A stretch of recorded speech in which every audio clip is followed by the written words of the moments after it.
I bought an OG Pixel Fold in 2025 and it's in this box, but this one is still brand new. So let's unbox this brand new Pixel Fold in 2025 and see if it still holds up. Seals still intact.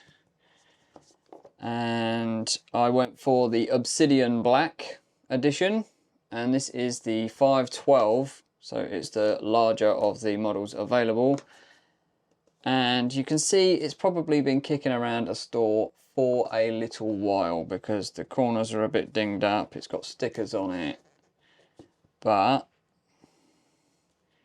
you can see it says there, new damaged box, which to be honest is not as damaged as I thought it would be. Main thing I'm interested in is the fact that these seals are still intact. This is my first foldable.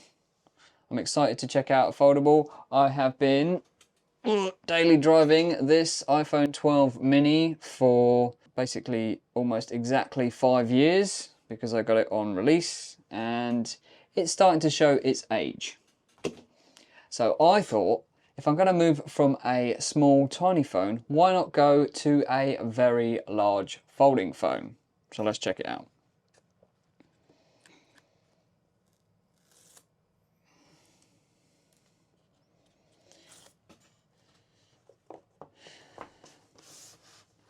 There we go. Oh, satisfying.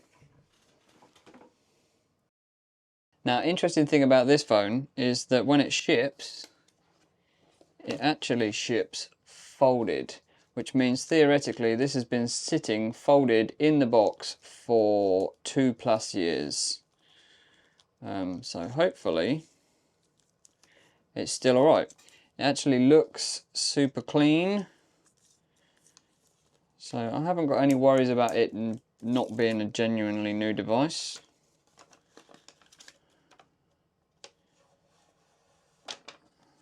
Look at that.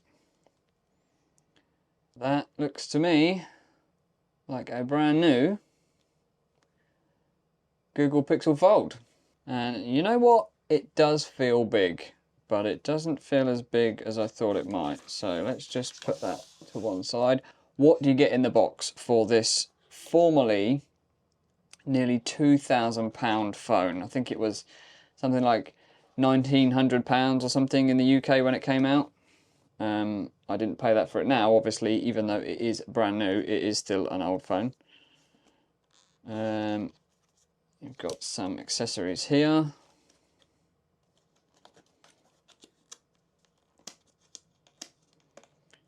Are these accessories or is this just padding? This is just padding. This is not, it feels like there's something in there, but there isn't. We've got some paperwork here, which I'm sure is pretty riveting. Yeah, so, okay, so it's got a SIM removal tool in there and some warranty stuff. And then you get a C2C cable. Looks about as long as they usually are. And you get an OTG USB-C to USB-A to transfer from your old device. And nothing else. So here we go. So we can get rid of that and we can try and turn it on. So first off, I might just compare the size to, let's just compare it to my iPhone 12 mini. Obviously the Pixel Fold is much bigger than the mini, but you know what? It isn't crazy bigger. If you take, what else have I got? Hold on, let me get something bigger.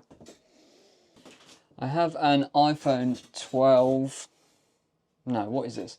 This is an iPhone XR, which is much bigger than the mini. And let's compare that. So it's not as tall as a XR,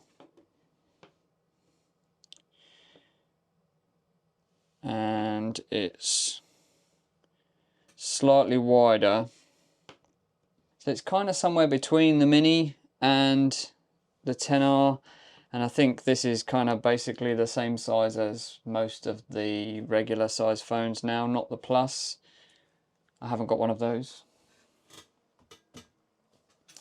So size comparison to the Mini, which probably absolutely nobody else on the internet is doing, because who goes from this tiny phone to this gigantic folding phone? Just this guy. Obviously it's going to be a bit of a two-hander, but I think I can reach around this screen.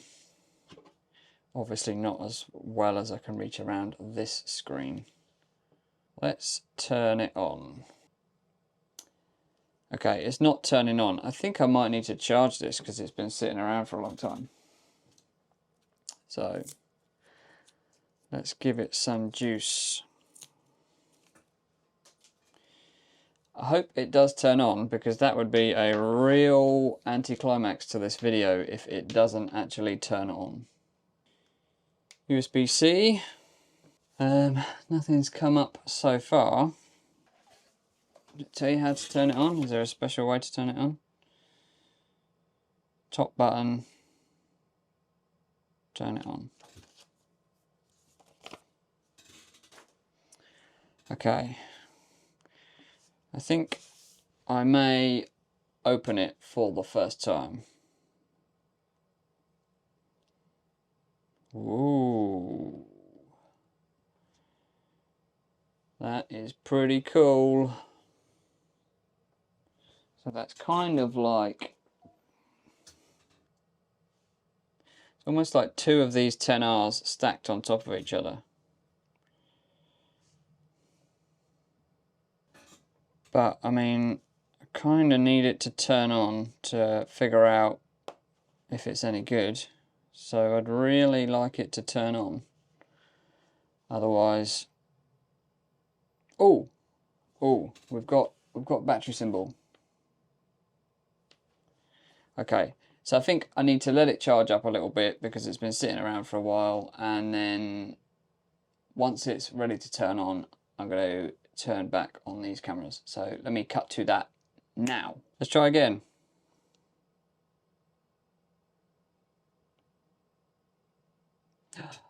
There we go. We've got Google screen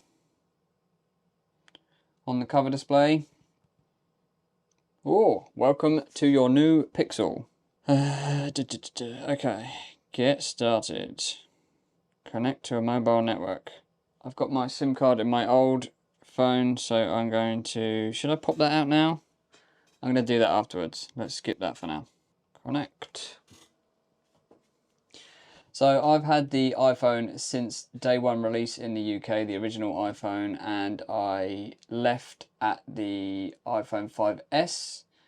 I had a OnePlus 3, followed by a Samsung S9 Plus, and then I came back to the iPhone at the iPhone 10s, and I've been with iPhone ever since.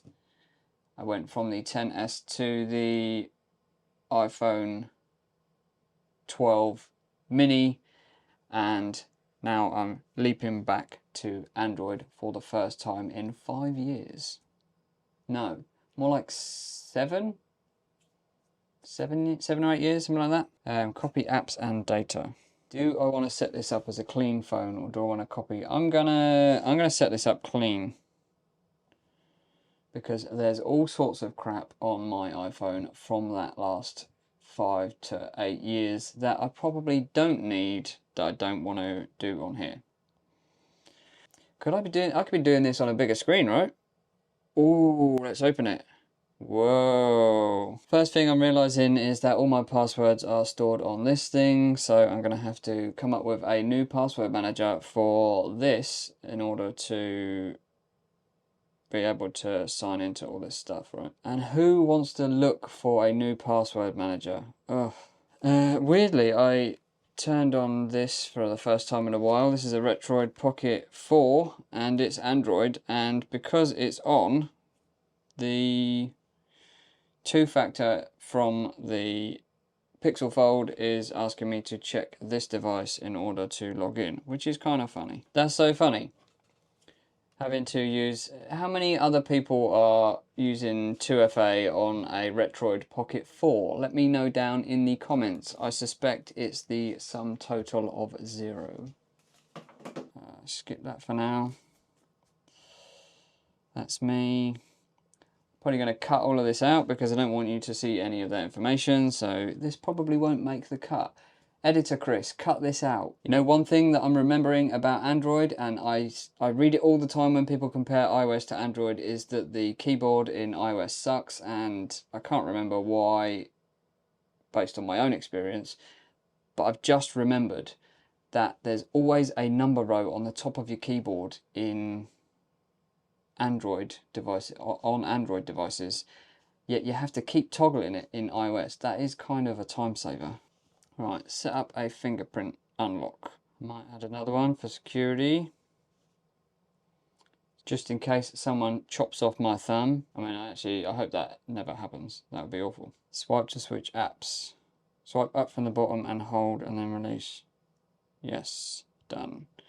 Okay, that's kind of pretty similar to iOS, to be honest. Swipe up to go home. And we're in. Okay. So overall, first impressions, I'm pretty pleased with it. It's kind of wild that you can open this up. With this studio light on, there is a fair amount of reflection from this screen, and it's kind of weird. It feels, I don't know if it's because it's an OLED panel, but it kind of feels like when you go to a retail store and they have a fake picture on the background on a dummy device, because it doesn't look real because it's so sharp. But obviously it is real. You can see it here. So that's kind of wild to me. I've now got to remember how to use an Android device and relearn everything I've had ingrained over the last nearly decade of iPhone use. So no doubt I will be getting confused multiple times a day. It's exciting. So you're probably wondering, how much did I pay for this brand new sealed inbox Pixel Fold? If they were £1,900 when they were released 2 years ago, how much can you get one for now?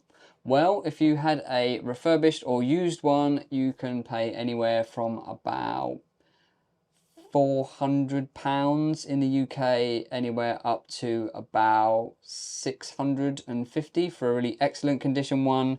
This one, brand new, sealed in box, was just £914. So obviously a bit more money than you would pay for a refurbished one, but you're going to get a brand new battery, no scratches, perfect device, like you would when you bought it new, but it's going to be less than half the original price. So I'm going to use this device for a couple of weeks, and then I will probably do a follow-up video. Let me know your thoughts down in the comments below. Would you buy a 2-year-old Pixel Fold because they are now so cheap? Or would you buy one of the current devices, or do you just think that folding phones are a waste of time? Thank you for watching, and I'll catch you in the next one.